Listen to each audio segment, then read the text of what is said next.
Welcome to the video, guys. In what is a surprise to absolutely no one, His Royal Wokeness the Prince of Soy has returned, by the looks of it, being told what to do by his missus in relation to putting down the Commonwealth, which, as you all know, the Queen herself is the figurehead, so it is a complete disrespect to her, in my opinion, and the opinion of many others it would seem. This is coming from someone who is actually an ambassador for the Commonwealth, so it is rather ridiculous to hear, but I have to say, it would seem like it's coming from Meghan Markle and not actually from the Prince of Soyness himself. But it has looked like for some time that this guy is well and truly under the thumb, which shouldn't surprise you considering, as I said, he is the Prince of Soy. Now, before we get into it, I will be going live later tonight, so I hope to see some of you there. I will have a brief conversation with the chat and go over a few things I haven't had time to make videos on. But going forward, I will be moving live streams over to Twitch for a couple of reasons. One, most of my viewers do not actually like live streams, so it does not really benefit the majority of my viewers. Another reason is, while Twitch is mainly for gamers, a lot of gamers actually think like we do, so it is an untapped resource to get them involved and hopefully move things the way we want, rather than the way they are going at the moment, of course spurred on by the media. Now, I will still do live streams on this channel from time to time, but they will only be for important events. On Twitch, I will do just general live streams chatting with you guys, maybe the odd gaming one as that's what I have previously used it for, but I want to start bringing more political content over there to expand out onto a different platform, even though they will absolutely hate what I have been doing. I guess that is more reason to jump over there and just rub it in their face, and of course, if they ban me, who actually cares? But anyway, I hope to see some of you at the live stream later tonight on the channel and also in future on the Twitch live streams that I will be doing. Now, let's get on with the topic at hand. As I said, people have been calling them out, including BBC old guard Andrew Neil, who is one of the few at the BBC with a shred of integrity about him. Well, he rightly called them out for one, not even living in a Commonwealth country, and for two, what the hell has it got to do with them, which I would actually have to agree with.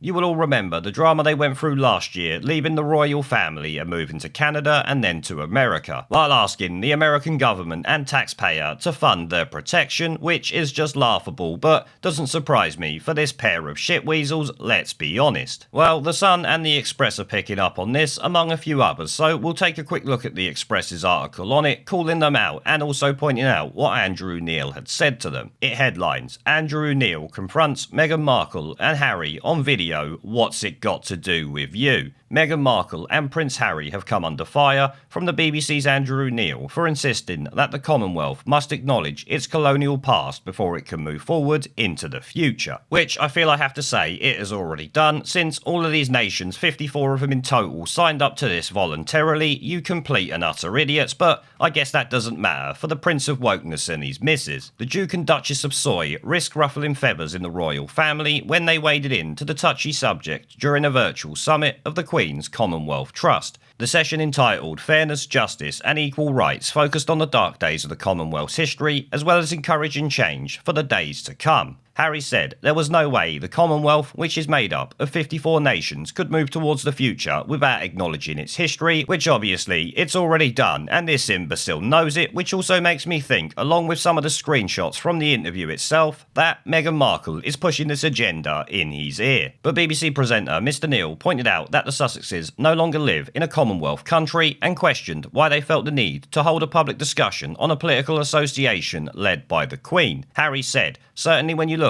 across the Commonwealth, there is no way that we can move forward unless we acknowledge the past, and I think so many people have done such an amazing, incredible job of acknowledging the past and trying to right those wrongs, which I have to say, you are completely shitting all over Harry with these nonsensical comments. It's not going to be easy, and in some cases, it's not going to be comfortable, but it needs to be done because guess what? Everybody benefits. The Prince said he felt hope and optimism about the potential for changes to be made, which I can't imagine you're going to push forward with shit like this. Let me tell you that, Harry, I bet the Queen is rather pissed off with you, even though she apparently knows about it and said nothing. I expect she actually did say something, she just might not have said it to them and would rather let themselves be hated by the public, which, of course, they are going to do. Meghan chimed in him, we have to, in this moment in time, say we're going to have to be a little uncomfortable right now, because it's only in pushing through that discomfort that we get to the other side of this and find the place, as you are pointing out, where a high tide raises all ships. Which is just a load of old bollocks. At the end of the day, no matter what His Royal Soyness says, nothing is going to change, and that is the end of it. He is not in charge of the Commonwealth, and never will be. Let's be honest, he's never going to be in charge of anything anyway. Mr. Neil hit back at the Queen's grandson and his American-born wife. That is, even if he is the Queen's grandson, let's be honest. He tweeted, "What is it that the Commonwealth has done wrong? And since they don't live in it, what's it got to do with them?" Now, obviously, Twitter had a little bit to say about this. Twitter users wade into the debate with one saying, are they allowed to have opinions? Yes, they are allowed to, but they shouldn't have them on political matters because they are technically still representing the royal family in one way or another. Another said, there's nothing controversial in the Prince's comments here. He and Meghan are using their public profile and connection to the British state to raise awareness and prod for change, something our nauseatingly corrupt, incompetent and nationalistic government would never do. Well guys, you won't need two guesses to figure out who they voted for at the last election, that is for sure. But his connection to the British state is one reason why he should probably shut his mouth. Let's be honest, the royal family are not well known for being inclusive, and we also have to remember what he wore to a party a few years ago when he wasn't the royal Prince of Soyness. So once again, he should really shut his mouth. Others shot back in defence of Mr. Neil. One person accused Harry of undermining the interests of the UK, which obviously he's doing and has been doing for a while, let's be honest. They tweeted, Prince Charles needs to threaten to cut Harry out of any inheritance if he doesn't stop undermining the UK, the Commonwealth and the monarchy with his outrageous actions, which I would actually agree with, though I don't know if he actually could do that. Harry serves as president of the QCT while Meghan is vice president. Their talk on historic injustices and unconscious racism comes on the heel of mass BLM protests across the US and the UK and the wider world. Well, here it's not going so well because the idiots went and tweeted out some shit that was always going to get them in some serious hot water. That, I do have to say, is completely unreported in the United States, as I'm sure surprises absolutely no one. I spoke to some American friends who have said they haven't heard anything about what BLM UK tweeted the other day, or it might have been a week or so ago now, I can't actually remember, but the point is, it is not over there in the news or anywhere for that matter. The Commonwealth grew out of the British Empire and is one of Britain's most vital networks, and also something that the countries themselves actually enjoy being a part of, so I really don't understand what Meghan Markle and the Prince of Soyness are actually getting at here, though I expect it is something to do with her, as this picture here would suggest.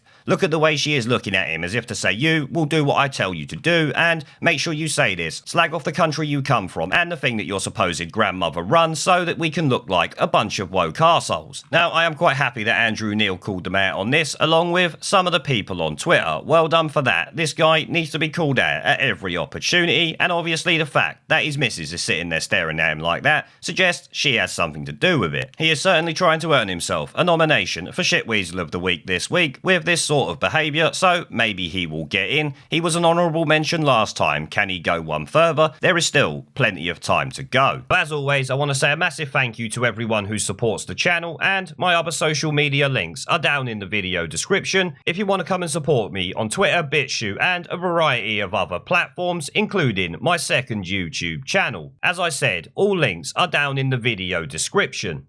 There is a pattern consistent throughout history of oppressed people turning on the oppressors, slaves against their owners, the peasantry against the feudal barons, colonies, Mr. Verhofstadt, against their empires, and that is why Britain is leaving. And it doesn't matter which language you use, we are going, and we are glad to be going. We're off.